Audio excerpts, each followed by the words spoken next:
معزز ناظرین، السلام علیکم ورحمۃ اللہ تعالی وبرکاتہ۔ ہم ربیع الثانی کے اس مبارک مہینے میں جو حضور غوث اعظم شیخ عبدالقادر جیلانی علیہ الرحمہ کے نام منسوب ہے، آپ کے ساتھ روبرو ہیں ایک سیریز لے کے، جس کے ذریعے ہم حضور غوث اعظم رضی اللہ تعالیٰ عنہ کے زندگی کے حالات اور ان کی تعلیمات آپ تک پہنچانے کی کوشش کر رہے ہیں۔ امید ہے یہ ایپیسوڈ آپ کو پسند آ رہا ہوگا اور آپ اس سے فائدہ اٹھا رہے ہوں گے۔ ناظرین کرام، آج ہمارے ساتھ موجود ہیں ہمارے خاص مہمان مفتی شہر مفتی اختر حسین منانی صاحب۔ حضرت السلام علیکم ورحمۃ اللہ۔ جی وعلیکم السلام ورحمۃ اللہ تعالیٰ وبرکاتہ۔ ہم آپ کا بہت بہت استقبال کرتے ہیں اور بہت ممنون ہیں کہ آپ یہاں تشریف لائے۔ حضرت ناظرین کرام کی رہنمائی فرمائیں کہ حضور غوث اعظم رضی اللہ تعالیٰ عنہ نے اپنی زندگی میں بحیثیت مجدد کیا کارنامے انجام دیے، ان کے دنیا میں تشریف لانے سے پہلے ان کے عصر میں، ان کے زمانے میں کیا حالات تھے دین اسلام کو لے کر، کس طرح کی خرابیاں پیدا ہو چکی تھی جن کو لے کر انہوں نے تجدیدی اور دینی کارنامے انجام دیے۔ سب سے پہلے میں آپ حضرات کو اس پہل پر مبارکبادی دے رہا ہوں کہ آپ حضرات ایسے مواقع پر دین کے احکام امت مسلمہ کے نام آپ حضرات پیش کر رہے ہیں، اور اس کے ذریعہ اچھی معلومات بھی مل رہی ہے، اور ہمارے احباب کو، بھائیوں کو کچھ مسائل اور مہینے کے تعلق سے شریعت کے احکام بھی آپ حضرات کے توسط سے قوم کو مل جا رہی ہے۔ اس پر آپ حضرات مبارکبادی کے آپ حضرات مستحق ہیں۔ اللہ تعالیٰ ارشاد فرماتا ہے، اِنَّ اَکْرَمَکُمْ عِندَ اللہِ اَتْقَاکُمْ۔ اللہ کی بارگاہ میں مکرم، پسندیدہ، محبوب، محمود وہ شخصیات ہیں جو تقوی، خشیت ربانی سے اپنے قلوب کو، اذہان کو معمور کیے ہوئے ہیں۔ اللہ تعالیٰ ایسی بندوں کو اپنا قرب عطا فرماتا ہے۔ انہی مقدس ہستیوں میں اور محبوب شخصیات میں پیران پیر روشن ضمیر حضور سیدنا شیخ محی الدین عبدالقادر جیلانی حسن حسینی بغدادی اللہ تعالیٰ کی ذات مبارکہ ہے۔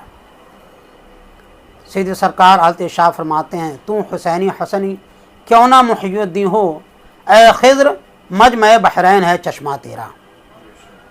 حضور سیدنا غوث پاک عبدالقادر جیلانی اللہ تعالیٰ عنہ حسنی حسینی سعید ہیں، نجیب الطرفین سعید، ماں باپ دونوں شخصیات سے یہ سلسلہ پیارے آقا سرور کونین صلی اللہ علیہ وسلم تک پہنچتا ہے۔ جب جب امت کے اندر خلفشار قائم ہوتا ہے اور یہ امت مسلمہ دین حق سے منحرف ہوتی ہے، اور جب جب سنتوں کے اعتبار سے یہ قوم دور ہوتی ہے اور دین اسلام مزمحل اور پریشان ہوتا ہے، تو اس وقت اللہ تعالیٰ اپنے محبوب بندوں میں سے کسی بندے کو دنیا میں بھیجتا ہے، بندہ مبعوث ہوتا ہے، اور وہ بندہ محبوب اللہ تعالیٰ کے احکام کو اور پیارے آقا نبی کریم صلی اللہ علیہ وسلم کی سنتوں کو دنیا والوں کے سامنے ظاہر و باہر فرماتا ہے۔ لوگوں کے دلوں میں دین کے تعلق سے جو زنگ اور مورچہ لگا رہتا ہے، وہ بندے مومن اس کو دور کرتا ہے، اور اسلام کی ایک نئی چمک، نئی روشنی بندوں کے دل میں وہ اللہ کا بندہ ڈال دیتا ہے، جس کو شریعت کے زبان میں مجدد کہا جاتا ہے۔ حضور سیدنا غوث پاک اللہ تعالیٰ عنہ کو اللہ تعالیٰ نے بہت سارے اوصاف حمیدہ سے اور خصائل حمیدہ سے مشرف کیا تھا۔ آپ غوث الاغواث، غوث اعظم کہے جاتے ہیں۔ اللہ تعالیٰ نے ظاہری باطنی تمام خوبیوں سے آپ کو آراستہ پیراستہ کیا، 470 हिजरी में आप ईरान से मुताल्लिक़ एक शहर गिलान में आप तशरीफ़ लाए। जिस वक्त आप तशरीफ़ लाए उस वक्त में तवाइफ़ुल मुलूकी का दौरा था। लोग आपस में लड़ाई झगड़े में मसरूफ़ थे। इस्लाम का शिराज़ा बिखरता हुआ नज़र आ रहा था। इस्लामी सल्तनत के नाम पर सल्तनतें तो थीं, लेकिन आपसी नाचाकी, आपसी दुश्मनी की वजह से उनकी कोई हकीकत नहीं बाकी रह गई थी। उस वक्त में सल्तनत अब्बासिया का भी वजूद था, लेकिन वो भी सल्तनत आखिरी सांसें ले रही थी। सल्जूकी बादशाह सलातीन भी थे, लेकिन वो भी आपसी लड़ाइयों की वजह से खाना जंगी के शिकार हो चुके थे और उलमा भी आपस में एक दूसरे से दस्तगरीबा थे। छोटी छोटी बातों पर आपसी तनाज़ा हो जाता था। और फिर कौम में मुख्तलिफ़ नाम से गिरोह भी वजूद में आ चुके थे। कोई मुतज़िली के नाम से, तो शीयत के नाम से, राफ़ज़ियत के नाम से, और इस तरीके से बहुत सारे गिरोह पैदा हो चुके थे। यानी किसी भी जहत से क़ुव्वत, इस्लामी जो क़ुव्वत होती है वो क़ुव्वत नहीं थी, वो क़ुव्वत दम तोड़ रही थी। ऐसे वक्त में अल्लाह ताला ने हज़रत सैयदना गौस पाक मुहिउद्दीन अब्दुल क़ादिर जिलानी अल्लाह तआला अन्हु को हज़रत अबू सालेह मूसा जंगी दोस्त रज़ियल्लाहु ताला अन्हु के घर पैदा किया। आप शुरू ही से दीन के मुत्तबे रहे। जैसे कि आपके ताल्लुक़ से जो रिवायात हैं कि पैदा होते वक्त भी, पैदाइश के वक्त भी आपने शरीयत के अहकाम को मलहूज़ रखा और आपने दूध पीना भी तर्क किया, जैसा कि मशहूर रिवायतों से साबित है। आप खुद इरशाद फरमाते हैं कि जब मैं चला करता था तो एक आवाज़ आया करती थी कि अल्लाह के बंदे के लिए रास्ता छोड़ दो, वली के लिए रास्ता छोड़ दो। अगर मैं बच्चों के खेल कूद में शरीक होने की कोशिश करता, आवाज़ आती थी कि तुम इस काम के लिए पैदा नहीं किए गए हो। यानी गौसे पाक अल्लाह तआला की जो ज़िंदगी थी वो आम रवायाती ज़िंदगी जो और बच्चों की होती है बिल्कुल मुख्तलिफ थी। वो वक्त आया कि जब आपके वालिद बुज़ुर्गवार दुनिया तशरीफ़ ले गए, आपके अंदर एक शौक़ पैदा हुआ कि हम दीन की तालीम हासिल करें। अपनी वालदा से इजाज़त ले करके बगदाद, जो उस वक्त इल्म का शहर था, आप निकले थे। तो आपकी वालदा मायदा ने 40 अशरफियाँ रखी थीं और आपने बहुत सख्ती के साथ फरमाया था कि बेटा किसी हाल में झूठ ना बोलना। आज हमारा आपका क्या हाल है? ये हर माँ बाप को औलाद से मोहब्बत होती है, लेकिन माँ बाप जब बेटा बाहर निकलता तो क्या कहते हैं कि रास्ते पैसे चलना, लोगों का दिया हुआ खाना मत खाना, थोड़ा बच के रहना। यानी मौजूदा वक्त में या जो उमूमी तौर से रिवायत है, माँ बाप जान बचाने की बात कि तुम सलामत रहना, इसके लिए हिदायत देते हैं। लेकिन अल्लाह अकबर, वालदा कैसी थी? रब का खौफ, खुदावंद कुद्दूस की मोहब्बत। जब माँ बाप बेहतर होते हैं, शरीयत के पाबंद होते हैं, तो औलाद भी अल्हम्दुलिल्लाह बेहतर होती है। माँ ने कहा तो ये क्या कहा?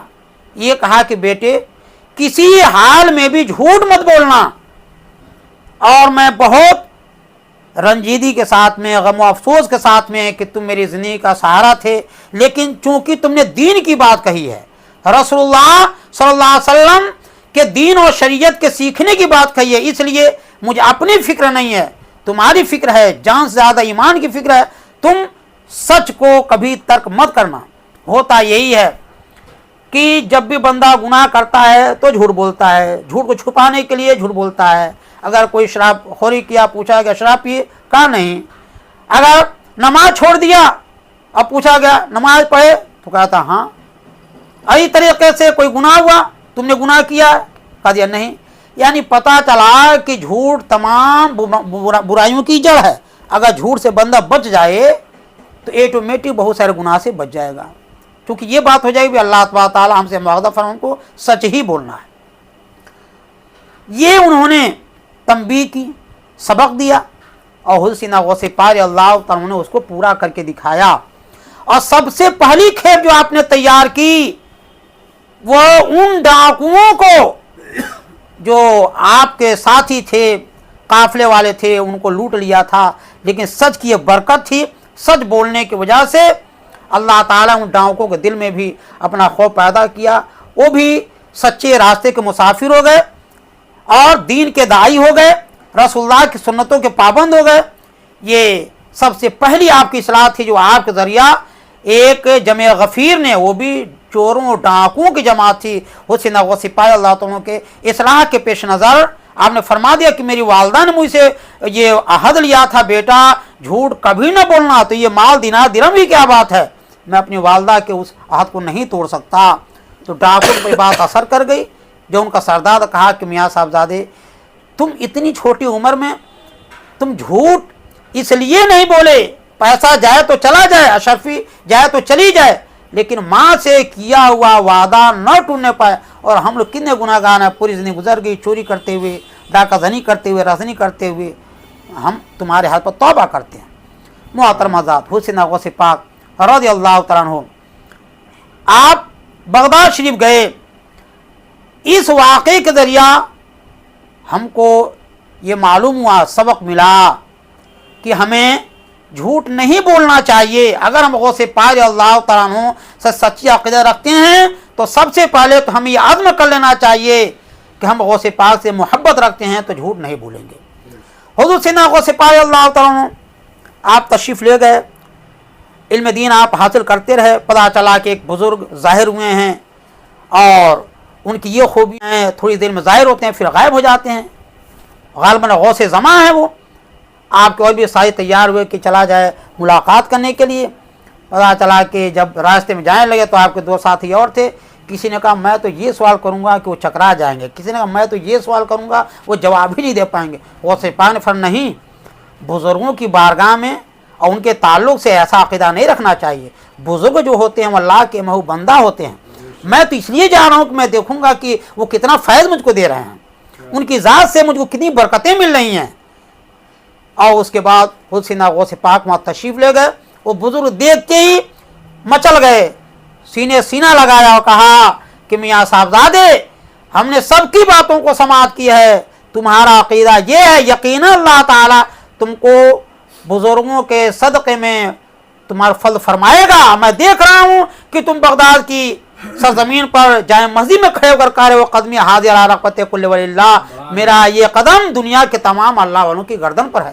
اور تم یہ سوال کر رہے تھے میں چکرا جاؤں گا, اور اے فلاں تم یہ سوال تم یہ کہہ رہے تھے میں یہ پوچھوں گا جواب نہیں دے پائیں گے. دیکھو تمہارا سوال یہ ہے اس کا جواب یہ ہے, تمہارا سوال یہ ہے اس کا جواب یہ ہے, اور دیکھ رہا ہوں تم دونوں کی زندگی برباد ہوتی نظر آ رہی ہے. تو حضور سیدنا غوث پاک نے اس سے یہ بھی اصلاح فرما دی ہر بندے مومن کی کہ بزرگ کے تعلق سے بہتر نظریہ رکھو. جاؤ ملنے کے لیے تو محبت کے ساتھ میں ملنے کے لیے جاؤ, تو یہ سوچ کر کے کہ ہمارا سینہ خالی ہے, اللہ تعالیٰ ان کے فضل سے ہمارے سینے کو نور سے معمور فرما دے تاکہ ہماری زندگی آباد ہو جائے. حضور سیدنا غوث پاک اللہ تو اس طریقے سے آپ کے قدم قدم سے آپ کے قال مقال حال ہر اعتبار سے اصلاح کے پہلو نظر آتے ہیں. آپ نے صرف عوام الناس ہی کہ آپ نے اصلاح نہیں فرمائی, بادشاہوں کو بھی آپ خاطر میں نہیں لائے, لیکن یہ چیز آپ یہ بھی ہمیشہ مولودہ خاطر رکھے کہ عمرہ کی بھی درباری نہیں کی, نہ کسی امیر سے آپ جڑے. اس میں بہت سارے لوگ تھے بڑے بڑے علماء, حالانکہ اسلامی سلاطین کا دور اب ختم ہو رہا تھا, اس لیے کہ ایمان ان کے دلوں سے ختم ہو چکا تھا. اسلامی حمیت غیر نہیں رہ گئی تھی, نام کے بادشاہ ضرور تھے, تخت و تاج تو تھا, لیکن اسلام کی جو حمیت غیرت ہوتی ہے وہ ختم ہو چکا تھا. اس بنا پر ان کی سلطنتیں زوال پذیر تھی. اور حضور سیدنا غوث پاک اللہ تعالیٰ ان کی خواہش یہی تھی کہ مسلمانوں کے اندر وہ ایمان کا جذبہ پیدا ہو جائے, دینی حمیت پیدا ہو جائے, دینی غیرت پیدا ہو جائے. مسلمان اپنے کو سنت رسول سے اپنے کو آراستہ کر لے, اللہ تعالیٰ کو دولت نہیں, اللہ تعالیٰ کو سلطنت نہیں, अल्लाह ताला को तौक़ा परहेज़गारी पसंद है। जो मुत्तकी है, परहेज़गार है, तो वही अपने वक्त का सुल्तान है। हकीकत में जिसका अल्लाह का खौफ पैदा हो गया और रसूलुल्लाह की सुन्नत का जज्बा पैदा हो गया, वो सुन्नतों का आमिल हो गया, हकीकत में सुल्तान वही है। इसलिए तारीख बताती है कि बड़े बड़े सलातीन बुजुर्गों की बारगाह में, खिरका पोशों की बारगाह में पता चला कि बैठे हैं चटाई पर, पीने के लिए कायदे का पानी नहीं है, खाने के लिए अच्छा खाना नहीं है, रहने के लिए कायदे का मकान नहीं है। अब बड़े बड़े बादशाह उनकी बारगाह में जा करके अब बैठ रहे हैं और वहाँ से अपनी हायतों को मुकम्मल कर रहे हैं। इससे मालूम हुआ कि असल सुल्तानी तो अल्लाह के हुक्म की ताबेदारी में है, रसूलुल्लाह के सुन्नतों पर अमल करने में। तो एक खिलाफत अब्बासिया के एक बादशाह था, जब देखा कि ये हमारी बारगाह में नहीं ना, तो खुद पहुंचा आपकी बारगाह में और दीनार की थैली लेकर पहुंचा और जहाँ कहा कि हुजूर, चूँकि आप कहीं जाते नहीं हैं तो मैं आपकी बारगाह में आया हूँ, ये दीनार की थैली है, आप रखें, अपने ज़रूरतों में इसको खर्च करें, हमें दुआ फरमाएं। हमने फरमाया कि हमें इसकी ज़रूरत नहीं है, जाओ अल्लाह ताला तुमको हिदायत अता फरमाए और सही रास्ते पर हो, सिरात मुस्तकीम पर। कहा हुजूर ये कबूल फरमा लीजिए। आप जब चंद बार कहे और नहीं माना तो आपने दीनार की थैली को लिया, ऐसे निचोड़ा तो उसके अंदर से खून के कतरात गिरने लगे। आपने फरमाया शर्म नहीं आती है, शर्म नहीं आती है, गरीबों के खून को चूस करके तुमने उसको दरो जवाहरात और दीनार शरीफ बदल लिया और मुझको दे रहे हो, जाओ अल्लाह से डरो। इस तरीके से सैयदना गौसे पाक रज़ी अल्लाह तआला अन्हु ने लोगों को सही राह पर चलने के लिए अवामुन्नास को और अमीरों को, बादशाहों को भी आपने इस तरीके से आपने समझाने राह पाने की कोशिश की। आप फरमाते हैं कि मैंने जब लोगों को सिरात मुस्तकीम की दावत देनी शुरू की तो मेरे तरफ चारों तरफ से शयातीन अपने कमंदे फेंकने लगे, लेकिन अल्लाह के फजल से मैं हमेशा बचा रहा। हुजूर सैयदना गौसे पाक अब्दुल कादिर जिलानी रज़ी अल्लाह तआला उलमा को नसीहत करते हुए फरमाते हैं, अल्लाह के बंदों, जो भी कोई इखलास के साथ में लोगों के हाल पर उनके हकीकत पर नजर रखो। जब तुम्हारी नज़र कौम की जेब पर रहेगी तो फिर कौम के जहन में और दिमाग में, दिल में तुम्हारी बातें असर नहीं करेंगी। आप एक इरशाद फरमाते हैं कि जालिमों की वजह से, जफाकारों की वजह से, फासिकों की वजह से, फाजरों की वजह से और ऐसे दाइयों की वजह से जो कहते कुछ हैं और खुद उस पर पैरा नहीं होते हैं, ऐसे लोगों की वजह से दीन रो रहा है। गौसे पाक ने फरमाया दीन रो रहा है, इस्लाम रो रहा है। ए लोगों, अपने हाल की सलाह करो। ए चाँद तू भी आ जा, ए आफ्ताब तू भी आ जा, ए लोगों तू भी आ जाओ, राह रास्त को चुन लो। हुजूर सैयदना गौसे पाक रज़ियल्लाहु अन्हु एक तकरीर में, ख़ताम में आप इरशाद फरमाते हैं, अल्लाह की नेमतें खाने वालों, ये अल्लाह के बंदों, उसकी दी हुई ज़िंदगी को तुम ऐशो इशरत से गुजार रहे हो, नेमतों को खा रहे हो और तुम्हें अल्लाह के हुक्म की परवाह नहीं है। एक मालिक का कुत्ता होता है, वो कुत्ता अपने मालिक के घर की हिफाजत करता है, उसके खेती की हिफाजत करता है, उसके जानवरों की हिफाजत करता है, उसके पीछे पीछे लगा रहता है। और मालिक क्या देता है? रात में रोटी का एक टुकड़ा देता है या चंद लुक़मे देता है। उस कुत्ते का हाल ये होता है कि वो अपने मालिक के पीछे पीछे लगा रहता है। अल्लाह के बंदों, तुम कैसे हो कि अल्लाह ताला तुमको इतनी लंबी ज़िंदगी दिया है, आदो जवारे दुरुस्त हैं, नेमतें दिया है, तुम खा पी रहे हो और रब को नाराज़ किए जा रहे हो। इस तरह हुसैन गौसे पाक अल्लाह तआला की तक़रीर होती थी। तो रिवायतों में है कि 70 हज़ार का मजमा हुआ करता था और बहुत सारे लोग हुसैन गौसे पाक अल्लाह तआला अन्हु की तक़रीर सुन करके कुछ बेहोश हो जाते थे, तो कुछ तड़पने लगते थे और कुछ तो ऐसे होते थे कि गौसे पाक रज़ियल्लाहु अन्हु की तक़रीर जो खशियत भरी तक़रीर होती थी, कुछ तो वहीं पर जहाँ बहक हो जाया करते थे। इस तरीके से हुसैन गौसे पाक रज़ियल्लाहु तआला अन्हु ने लोगों की इस्लाह की और फिर बताया कि की तरीक़े से तुम राह रात पर होगे। शायर ने कहा है, निशान मंजिल मकसूद है मेरी तुरबत, निशा में छोड़ता हूँ अहले कारवां के लिए। निशान मंजिल मकसूद है मेरी तुरबत, निशान मंजिल मकसूद है मेरी तुरबत, निशा में छोड़ता हूँ अहले कारवां के लिए। हुसीना गौसे पार अल्लाह तुम हयात में थे तो भी लाखों लाख लोग पहुँचे और आपकी बारगाह से खूब खूब इक्तिसाब फैज़ किए।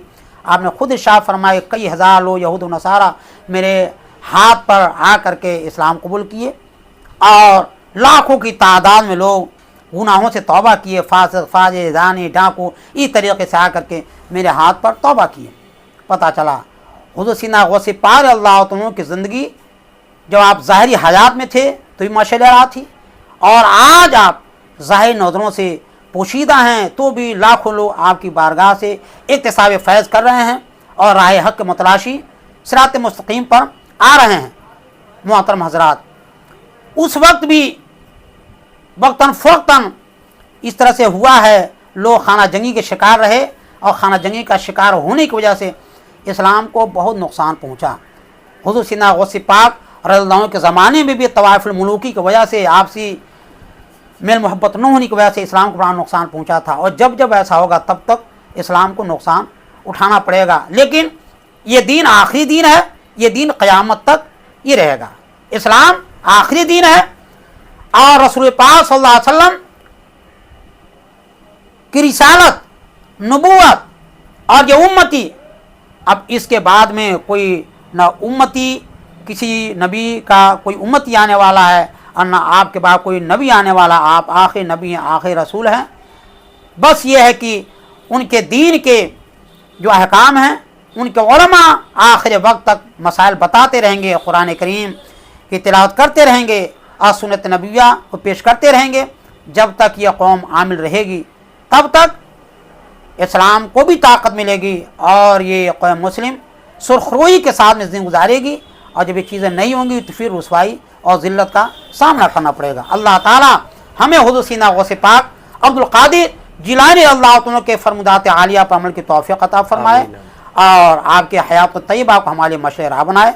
अस्तग़फिरुल्लाह रब्बी गुज़म्तु अलैह। माशाअल्लाह। नाज़रीन किराम, आपने देखा कि मुफ्ती साहब ने बताया कि हुज़ूर गौसे आज़म रज़ियल्लाहु ताला शरीयत बेजारी के भी उस दौर में बचपन से, पैदाइश के वक्त भी रोज़े से रहते, यानी दिन के वक्त में जो रोज़े का वक्त होता है, जिस वक्त रोज़े में खाना पीना मना होता है, रमज़ान के महीने में, उस वक्त माँ का दूध नहीं पीते।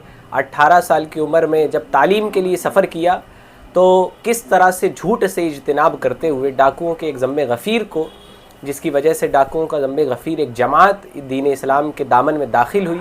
उसके बाद सारी ज़िंदगी, जैसा कि मुफ्ती साहब ने आपको बताया कि हुज़ूर गौसे आज़म रज़ियल्लाहु ताला अन्हु ने दीन के एहया के लिए, दीन की तजदीद के लिए अपनी ज़िंदगी बिताई और अपने कारनामे अंजाम दिए। नाज़रीन किराम, उम्मीद करते हैं कि ये रबीउस्सानी पे दस्तक टूडे की एक ख़ास पेशकश, जिसके ज़रिए गौसे आज़म रज़ियल्लाहु ताला अन्हु के अहवाल व वाक़यात आप तक पहुँच रहे हैं, ये आपको पसंद आ रहा होगा। इस एपिसोड में आए हमारे मेहमान मुफ्ती साहब का हम बहुत बहुत शुक्रिया अदा करते हैं कि हज़रत यहाँ तशरीफ़ लाए और नाज़रीन किराम की रहनुमाई फरमाई। अगले एपिसोड में आपसे फिर मुखातिब होंगे एक नए आलिम दीन के साथ, एक नए मौजू पर बातचीत करते हुए। तब तक के लिए अलविदा, अस्सलामु अलैकुम।